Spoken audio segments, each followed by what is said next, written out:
Good morning. Welcome to Southgate Baptist Church. I'm so glad that you've decided to join us again.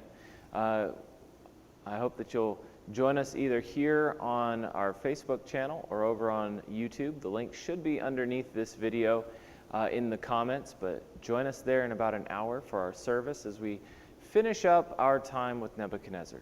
If you've been with us over the last few weeks, then you will know that we've been enjoying getting to know one of the greatest pagan kings that the Old Testament tells us about. And yet, he didn't stay that way. In fact, the end of the story comes pretty much full circle. It brings us all the way back to the Lord. And what a great end that will be. So join us in just about an hour over on YouTube or here on this channel as we look at the rest of Daniel chapter 4 together.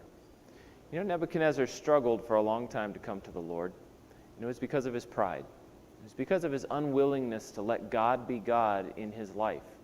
Ultimately, he wanted to be the God of his life. He was willing to grant God a certain amount of recognition, a certain amount of authority over the world, quote unquote.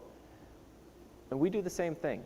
If we're not careful, we're happy to say that, yeah, there's a God out there somewhere, or there's a God in heaven just kind of taking care of the world, and the world is in his hand, but I still want to control my life.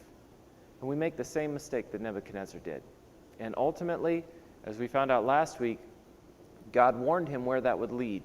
It would lead him to a lot of hardship, because ultimately he had to learn that lesson, that we need to let God be God, and we need to be willing to follow him. It's the same for us.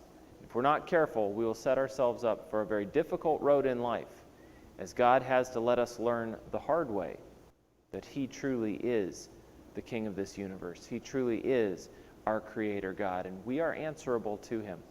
So I would encourage you, join us in just about an hour as we begin our service. We'll be worshiping together. It's going to be great to have our friends from the Lighthouse Church joining us as well as a part of our stream community. So we look forward to worshiping with you then. Until then, God bless you, and I look forward to seeing you in just a little while.